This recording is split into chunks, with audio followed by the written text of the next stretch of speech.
Perpol nomor 4 tahun 2020 itu saya anggap sebagai reformasi Satpam. Betul-betul ini reformasi. Satpam dimuliakan. Satpam bangga, kita semua menjadi bangga. Jadi kebanggaan kita. Karena apa?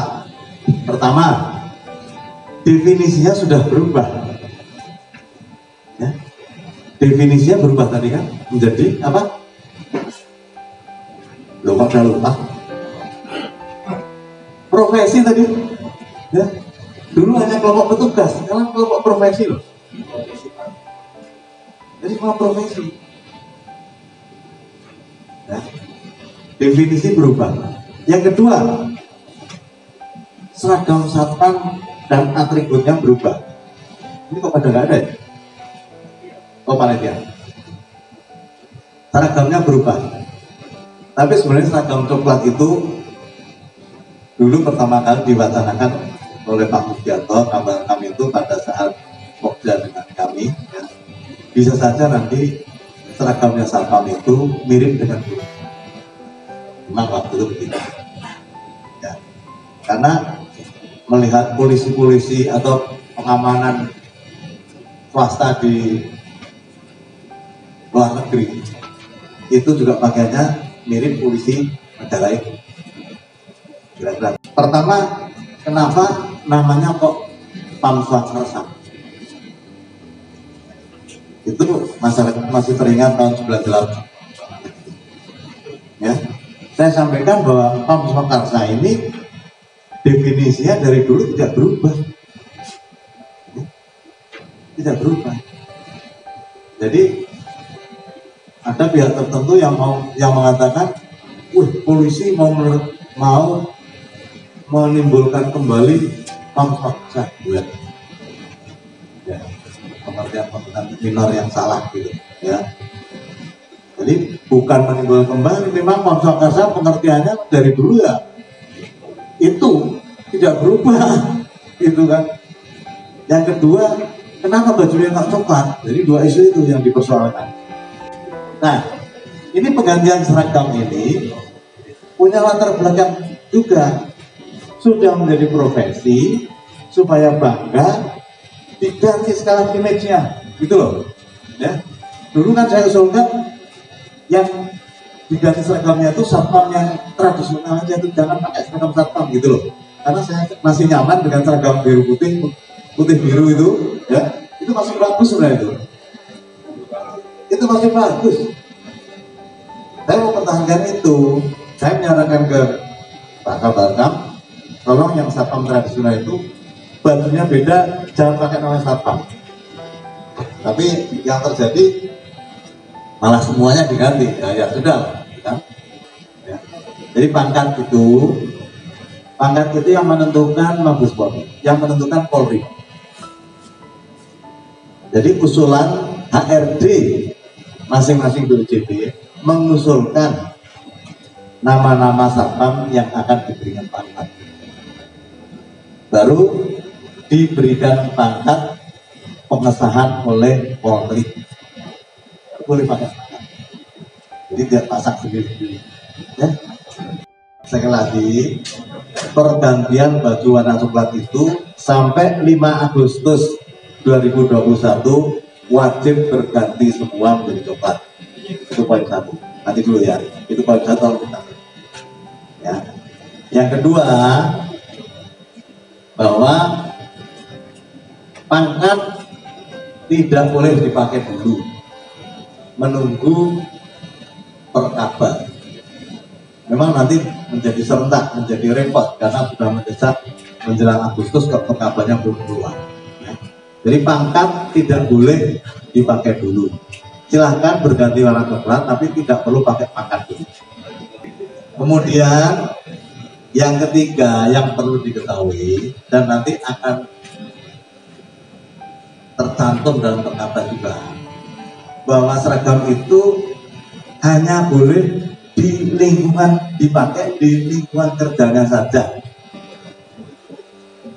Jadi tidak ada satpam di luaran, di jalan yang memakai baju coklat, nggak ada. Ini beda. Karena ini untuk mengantisipasi jangan sampai satpam itu nanti dikira polisi, karena ke depan itu ya sesuai perpol ini yang namanya satpam itu setelah direkrut dilatih ya, dilatih mendapat ijazah KTA, kemudian akan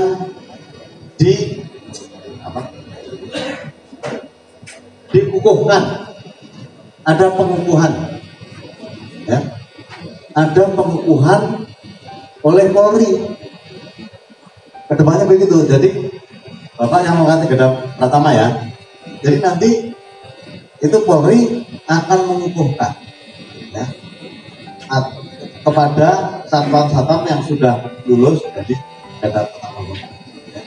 Setelah dikukuhkan itu dikasih pertama pangkatan, kedua dikasih beras, buku riwayat anggota satpam BRA ya. Buku riwayat anggota satpam itu akan dikasih. Buku riwayat anggota satpam atau beras itu nanti dipegang oleh satpam, tapi pada saat dia bekerja di BUJP dititipkan di HRD BUJP masing-masing. Pada saat dia pindah dari BUJP 1 ke BUJP yang lain, maka beras itu diserahkan kepada satpam yang bersangkutan untuk diserahkan ke HRD BUJP yang baru. Jadi nanti di situ pertama kali ditulis yang bersangkutan, misalnya Bapak Cecep Elias, ya, terus Gada Madya di perusahaan pelatihan ini tanggal sekian. Ya, terus di bawahnya itu mungkin ada nanti kalau ada. Kemudian poin berikut yang patut diketahui adalah yang boleh menempel di baju satpam itu hanya PIN atau hanya PIN Gada Pratama, Madya atau Utama, tambah satu lagi PIN kompetensi manakala sudah ikut ujian sertifikasi kompetensi satpam. Yang lain tidak boleh. Untuk saat ini memang itu bertahap ya. Kita bertahap. Yang namanya ujian sertifikasi kompetensi satpam itu belum dikatakan wajib ya, tapi dalam perpol ini dikatakan bahwa apabila seorang satpam, kalau saya bicara satpam itu bisa Gada Pratama, Madya Utama ya, pengertian kita harus sudah seperti itu kalau sudah mengikuti ujian atau lulus sertifikasi kompetensi satpam, maka fungsinya dapat mempercepat kenaikan pangkat di perpolnya begitu ya. Misalnya lagi pangkat satpam biasa, satpam pelaksana biasa ke satpam pelaksana madya itu kan 4 tahun ya kan? Tapi kalau dia mengikuti sertifikasi kompetensi dan lulus maka cukup 2 tahun kan gitu. Manajer satpam juga demikian, harusnya 2 tahun. Kalau dia ikut sertifikasi dan lulus maka dia cukup 1 tahun bisa naik pangkat gitu ya, paham ya? Nah,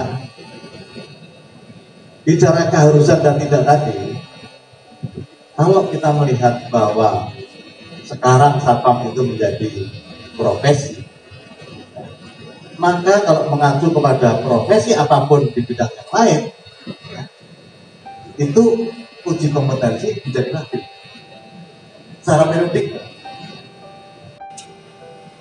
Jadi itu memang yang saya perjuangkan ya. Apa artinya sebuah profesi, apa artinya jenjang kepangkatan, apa artinya kompetensi, sertifikasi kompetensi satpam kalau tidak diikuti dengan ketentuan atau perubahan atau ya ketentuan tentang regulasi, itu akan nol pudul itu. ya kan? Percuma gitu, ya, percuma. Ya. Kebanggaannya tidak lengkap, ya, ya sama saja. Gitu. Di Indonesia ini sampai saat ini, ya saya teman-teman di Kemenaker juga, ya, itu belum ada ketentuan pembedaan remunerasi sesuai industri, belum ada. Ya. Belum ada. Nah, kalau di Malaysia itu beda dengan di sini, ya. Di Malaysia itu tidak ada UMP, Pak. Tidak diatur UMP di Malaysia. Jadi upah itu berdasar mekanisme pasar. Hanya satu yang diatur, Satpam tok. Oh, luar biasa kan? Jadi menjelang awal tahun biasanya asosiasi PPKKM itu, ya, Abu Dhabi sana itu bernegosiasi dengan Kementerian Dalam Negeri. Karena di Malaysia yang namanya Satpam itu tidak dua polisi. Jadi ini Kementerian Dalam Negeri, ini polisi, ini Satpam. Ya. Itu ditentukan negosiasi antara PPKKM dengan Kementerian Dalam Negeri. Berapa nanti upah seorang Satpam tahun depan? Kalau terlalu tinggi nggak mau juga PPKKM ini, karena takutnya nanti menjadi in-house semua, nggak jadi outsource. Jadi nggak mau terlalu tinggi juga. Nah, itu sebagai perbandingan di Malaysia seperti ini. Oleh karena itu, pertanyaan Bapak tadi itu masih menjadi perjuangan kita, bahwa di perkara nanti harus tercantum mengenai regulasi. Adanya uji kompetensi oleh lembaga sertifikasi profesi. Jadi sekarang ini ada dua LSP, ya. Jadi ada namanya BNSP, Badan Nasional Sertifikasi Profesi, di bawah Presiden, yang mengeluarkan sertifikat kompetensi di Indonesia, BNSP. Ya. Nah, BNSP ini memiliki LSP di bawahnya, sesuai dengan industrinya. LSP bidang Satpam. Ya, terus LSP bidang apa lagi, macam-macam. Ya. LSP yang ada di Indonesia adalah LSP Polri dan LSP PP Polri, ada dua. Nah, untuk memiliki sebuah LSP itu harus mendapat restu dari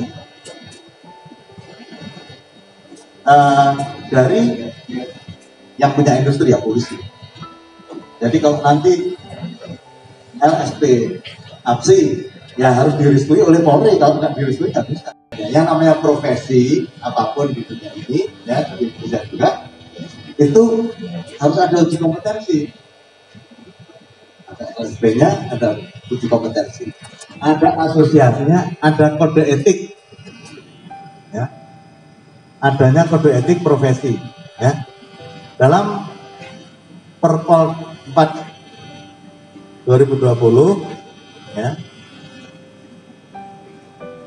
di sini, ya, pasal 32 asosiasi anggota Satpam, ayat 1, anggota Satpam dapat membentuk asosiasi anggota Satpam.